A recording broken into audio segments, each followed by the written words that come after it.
If I needed you, would you come to me?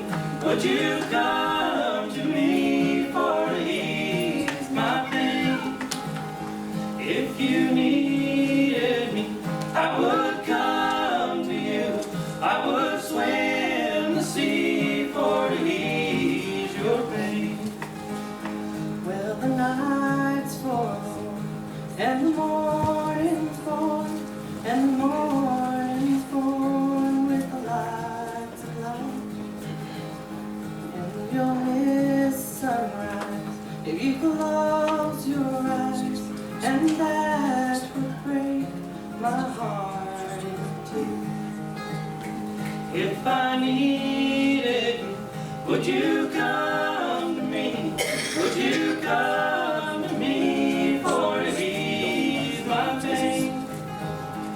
If you needed me, I would come to you.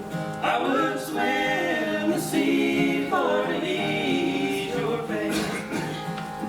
Baby's with me now, since I showed her how to lay her little hand in mine. Who could ill agree? She's a sight to see, a treasure for the heart to find. If I needed you, would you come to me? Would you come to me for to ease my pain? If you needed me, I would come to you. I would swim the sea for to ease your pain.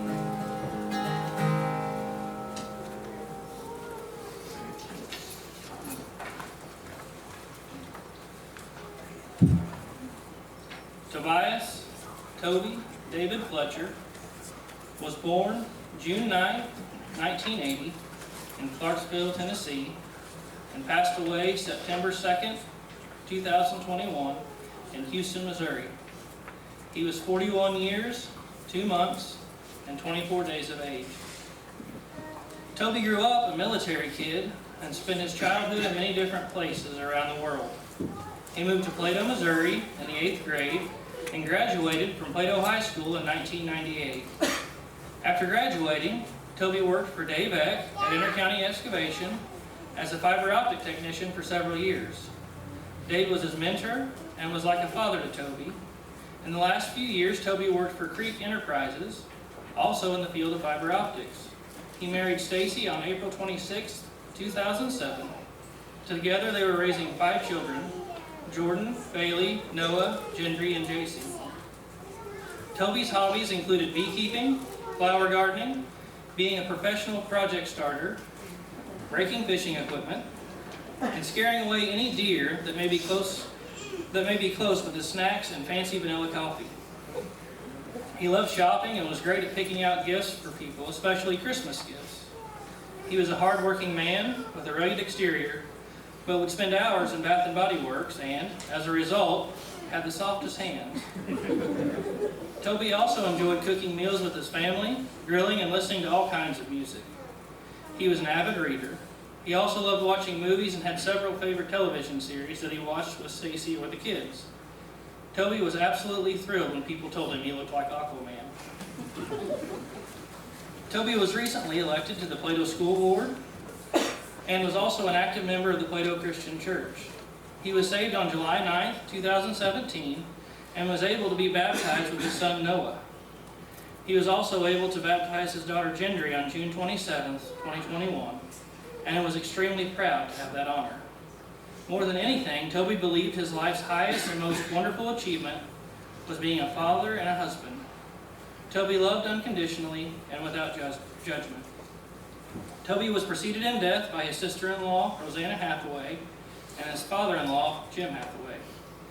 He is survived by his wife, Stacy, 5 children, Jordan Razor and her husband, Shane, Bailey Ziegler, Noah Fletcher, Gendry Fletcher, and JC Hathaway, 3 brothers, Michael Sean Fletcher, Daniel Fletcher, and Matthew Fletcher, 1 stepbrother, Michael Shane York, one stepsister, Tara Bressie, his father, George Fletcher, brothers-in-law, Chris and Jason Hathaway and Wesley Schroed, sisters-in-law, Shelley Hathaway, Susan Schroed, Amy Hathaway, and Sherelle Hathaway, several nieces and nephews, and many friends who will miss his large personality and fun-loving spirit.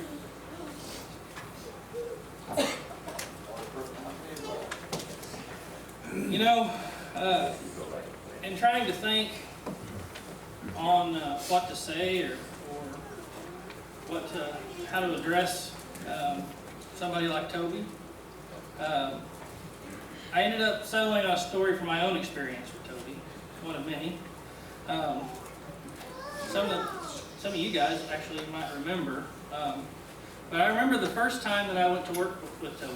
I remember the first time I went to work for him. I was in a new state, a new job. I didn't really know anybody, except for Toby. He was the only one I knew, as far as I was concerned, and I thought I knew him. So, to put you in that place and time, the night before that first day of work, he says, well, I'll have you ride in with me in the morning. That way I can kind of show you around and show you how this works out here and show you where everything's at. And he said, I'll show you how all of it works. That's what Toby would, he'd say things like that. And so the next morning I'm all excited and I get up, crack of dawn, with the other guys, and I'm sitting there waiting anxiously. I want to make a good impression, right? It's my first day of work and I want to be there on time. And I don't want anybody to have to wait on me, so I get up early, I get ready, and I watch the guys who I'm staying with, watch you two leave, and I'm sitting there on a couch in a kind of an unfamiliar place, and there's no sign of Toby. So I think, well, he's probably just finishing up getting ready or something. I won't bother him. He'll be out in a minute. So I sit there on that couch with anticipation. Where's Toby? And I wait, and I wait, and I wait some more. Finally, after what seemed like an eternity, probably 15, 20 minutes, I don't know, I call him. I call his phone, and I hear it ring, and I hear kind of some fumbling going on in the bedroom, and I hear him answer in a sleepy voice, kind of cough there, and he said,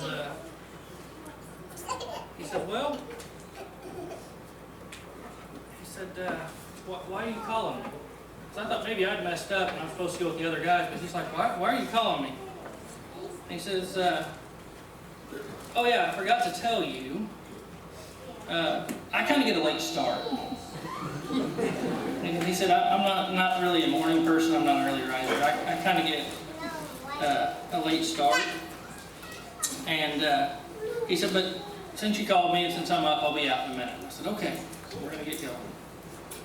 Well, a few minutes later, he comes out, and finally we're on our way. So I'm excited. I'm going to see this new place, or so I think.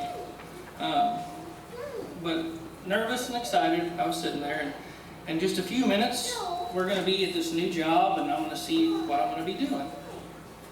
Well, as we begin our short drive to work, it doesn't take long. We're not on the road any time at all. He pulls off. I'm like, what are we doing now? Well, we got to get coffee. I'm unaccustomed to that. Where I come from, you make coffee at home and take it with you to work. Not Toby. We had to go get coffee, so after we stopped to get probably the most expensive cup of coffee I've ever bought, we get back in the truck. Now we're headed to work. I'm ready to go. I think. No. We get maybe another 5 miles down the road, and Toby's turning off again, and I'm looking at the signs. I'm not familiar with the area or anything, but I'm seeing signs that point this way to where we're supposed to be going to work, and he's going this way, pulling into a shopping center, and I'm, what's he doing? He pulls into all places. He pulls into Barnes & Noble.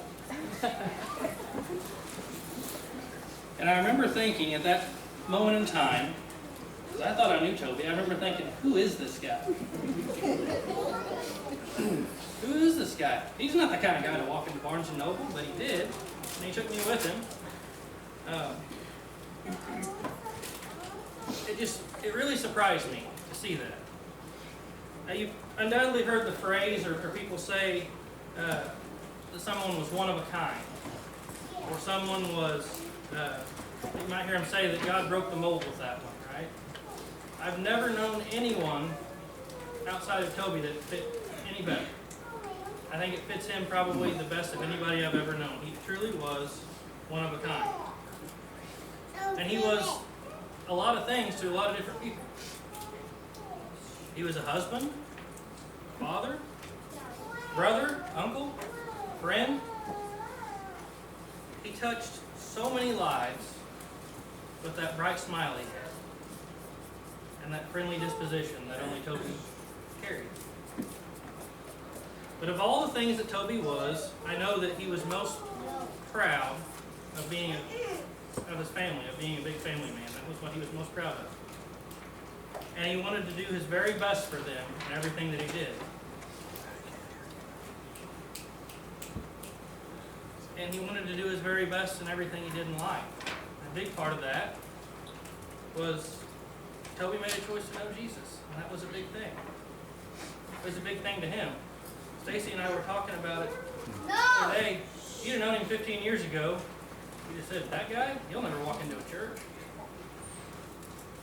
But he made that choice. He constantly made choices like that. He always made choices to do good. In spite of what was around him, in spite of the many other options he had, he always chose good. And that was a choice he made that he was very proud of.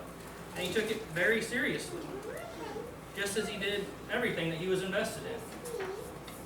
If you know Toby very well, you know that whatever he got into, he invested himself 100%. And he took it seriously. One thing about him, though, is when he decided to make that choice, he already had the non-judgmental part of it down, right?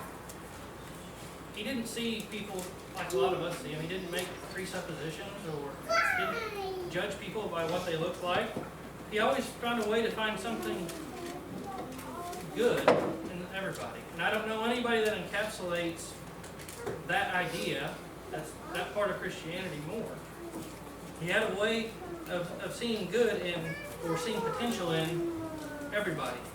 In 1 Timothy chapter 5, verse 21, it says, I solemnly charge you in the presence of God and of Christ Jesus, and of his chosen angels, to maintain these principles without bias, doing nothing in a spirit of partiality.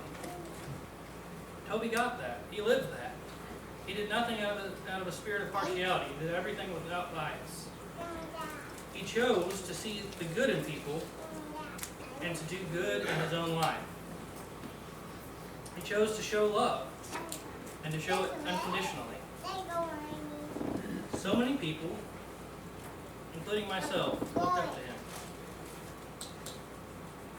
And he always set a good example for them. He always did his best to set a good example. In Matthew chapter 5, beginning in verse 13, it says, You are the salt of the earth, but if the salt has become tasteless, how can it be made salty again? It is no longer good for anything except to be thrown out and trampled underfoot by men. You are the light of the world. A city set on a hill cannot be hidden. Nor does anyone light a lamp and put it under a basket, but on the lampstand, and it gives light to all who are in the house. Let your light shine before men in such a way that they may see your good works and glorify your Father in heaven. Toby lived that. He truly let his light shine and did his best for all the world to see. And the world is truly a better place because of that.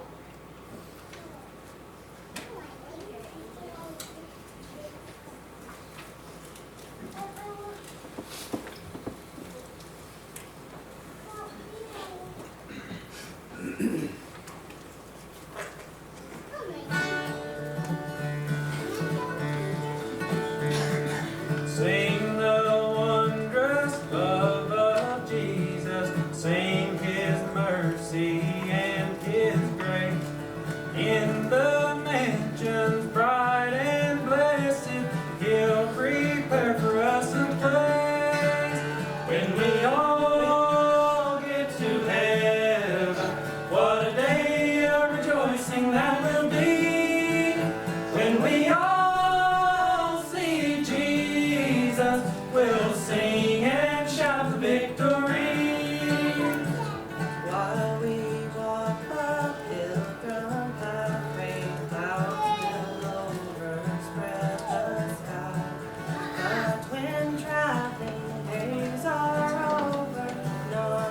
shout on a side. When we all get to heaven, what a day of rejoicing that will be. When we all see Jesus, we'll sing and shout the victory. Onward to the prize before us, soon His beauty will behold. Soon the pearly gates will open, we shall tread the streets of gold. When we all get to heaven, what a day of rejoicing that will be. When we all see Jesus, we'll sing and shout the victory. When we all see Jesus, we'll sing and shout the victory.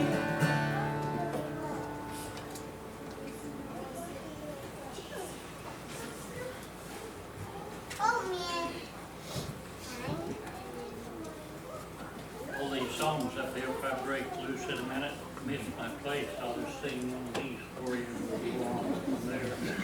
I want to read a couple passages of scripture this afternoon. They're sort of unusual maybe in your thinking for a funeral, but listen to this. When Jared had lived 62 years, he became the father of Enoch. And skip down a couple of verses. This is from Genesis 5. When Enoch had lived 65 years, he became the father of Methuselah. And after he became the father of Methuselah, Enoch walked with God 300 years and had other sons and daughters. Altogether, Enoch lived 365 years. Enoch walked with God, and then he was no more because God took him away. From the book of Hebrews, chapter 11, where God has mentioned the faithful, he says, by faith Enoch was taken from this life so that he did not experience death. He could not be found because God had taken him away. For before he was taken, he was commended as one who pleased God. And without faith it is impossible to please God, because anyone who comes to him must believe that he exists and that he rewards those who earnestly seek him. This has always been an interesting subject, interesting man to me, and I thought it would fit here today in that when Hebrews says that they could not find him, I call this the man who was missed. I don't think he had in mind that they couldn't find his body, but I think the writer had in mind that they looked for this man because of the influence and the type of individual he was, and they couldn't find that kind of influence, so they missed him in the community. So in these 5 verses that I read, in these 5 verses, it sort of gives a, shall we say, a brief biography of the life of Enoch, an Old Testament saint, one who pleased God. We know so little about him. 5 verses. Look how long he lived. And if this were your obituary, and in 5 short verses, could it imply and could it tell you so many good things about you? When I look at this, I find 2 things of great interest. First of all, his life while here on earth. He walked with God. And the second thing that I noticed about him, unusual, is that God took him. He did not experience death. That's unusual. In fact, there are only 2 cases of this in the Bible. There are only 2 cases that I know of, Enoch and Elijah. And God took them both that they did not experience death. Now, the life that we live here,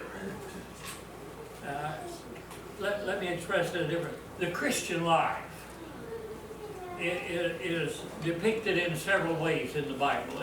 It's called, for example, it talks about the shepherd and the sheep.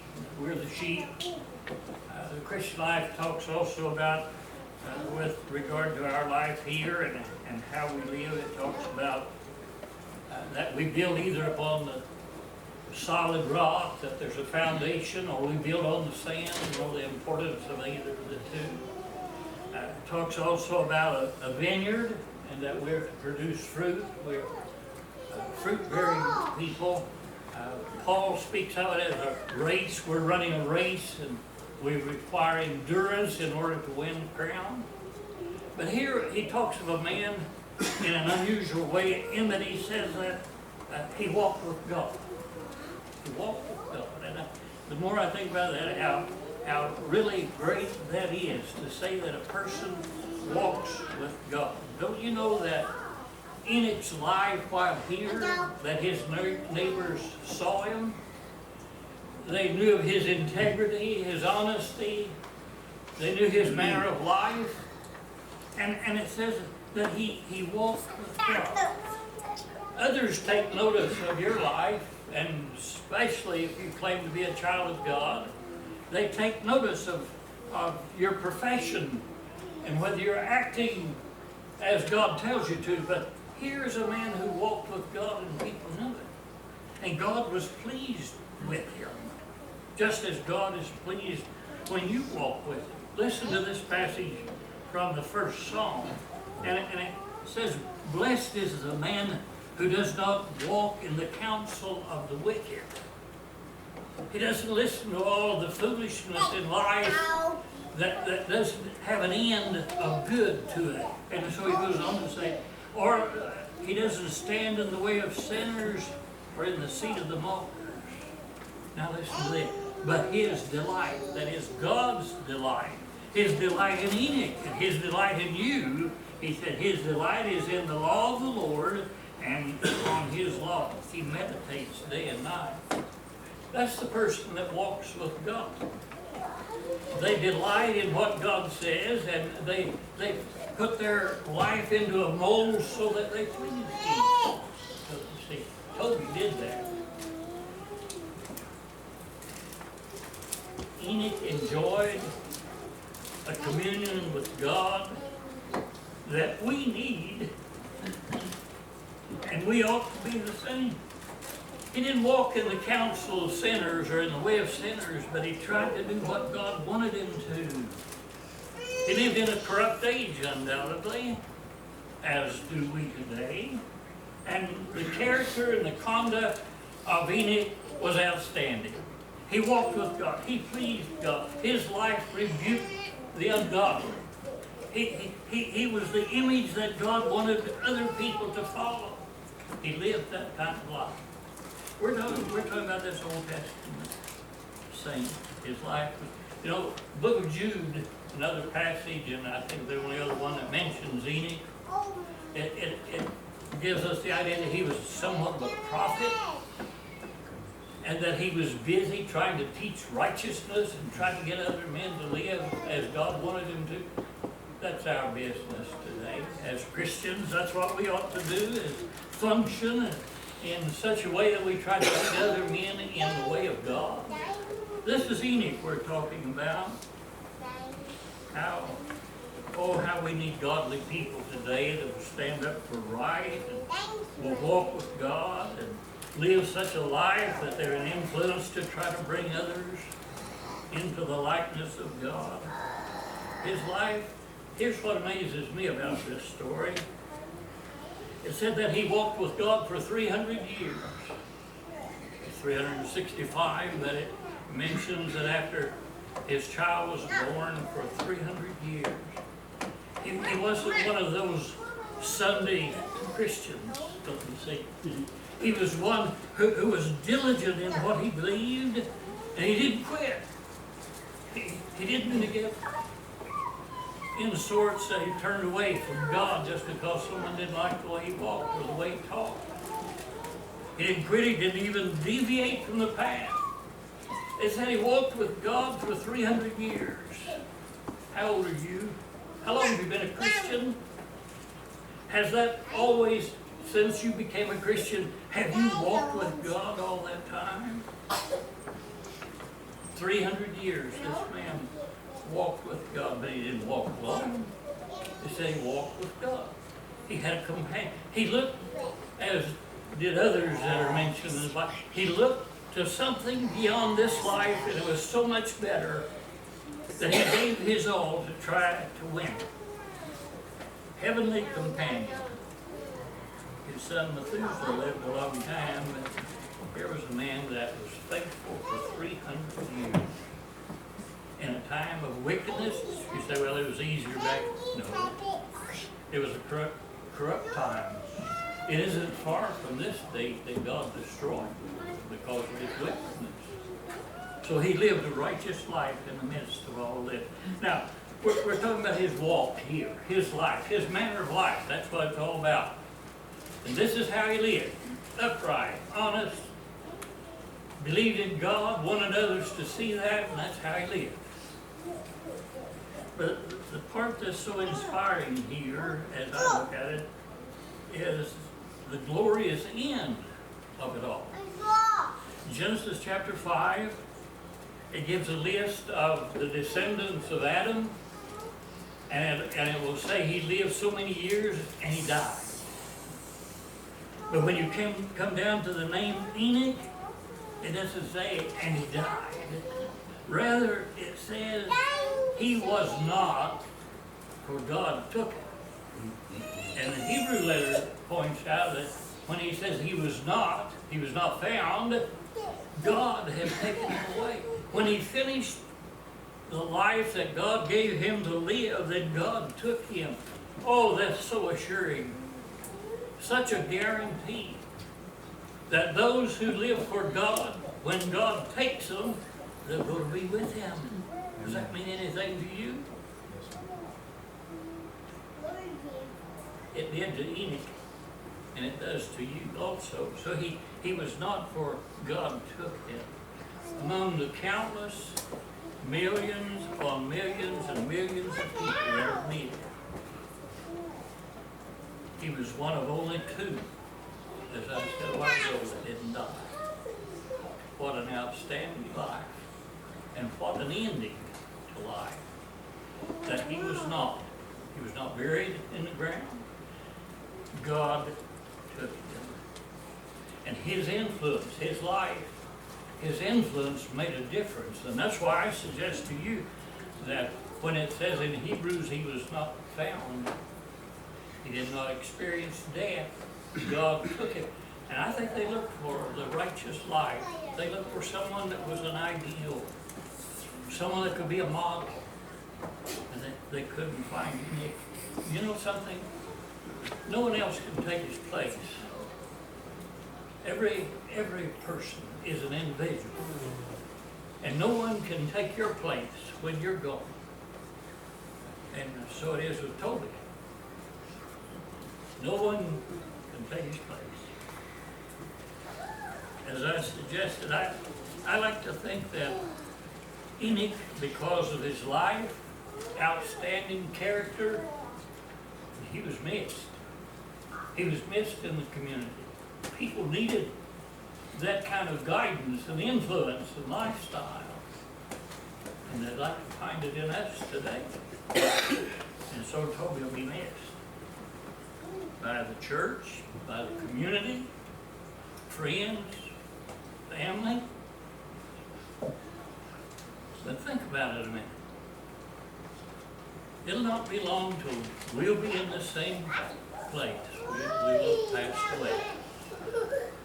And will it be that we go to be with God, or will we be, as the psalmist says, if we walk in the counsel of the sinners and the ungodly, we go that way, God is going to be pleased.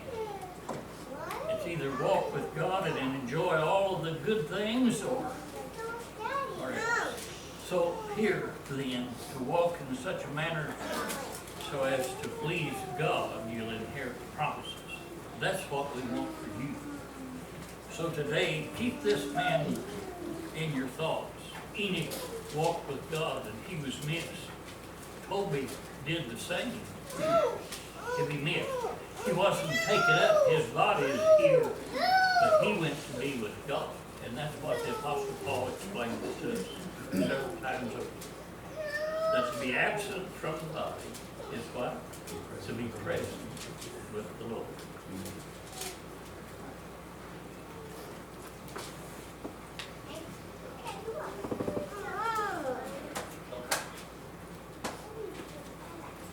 Our Father, we're thankful for examples of those who lived in faith. We're thankful to be a part of a community where there are those around us today who still walk with you. We're thankful that Toby walked with you. And Father, we're just so thankful for the end that we can be with you. In Christ's name.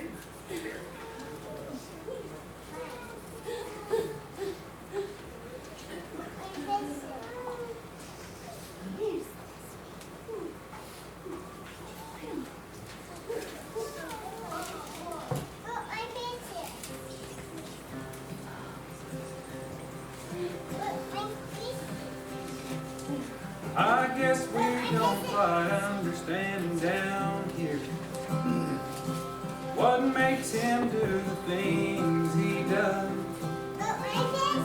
Why some people go so simple, some grow old. I've learned we're just a step away, and tomorrow might be kind of tough. Nothing's promised in this life. All you can do is believe. It must have been the way the sunlight hit you, shine upon your face, or how the rain will find you on the driest of days. Your smile in the morning, the way you reached for the sky, how you danced in the breeze. People walk by, so it must be true what I once heard.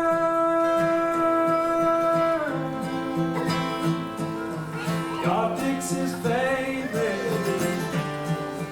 flowers first. Bet he put you in his windowsill,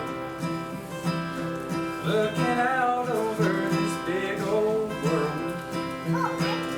I know heaven sure does love having you around. In his eyes we're all the same. I just got to think when he saw you, how pretty you were. He just couldn't wait. It must have been the way the sunlight hit you, shined upon your face, or how the rain would find you on the driest of days. Your smile in the morning, the way you'd reach for the sky, how you danced in the breeze. As people walk by, so it must be true what I once heard.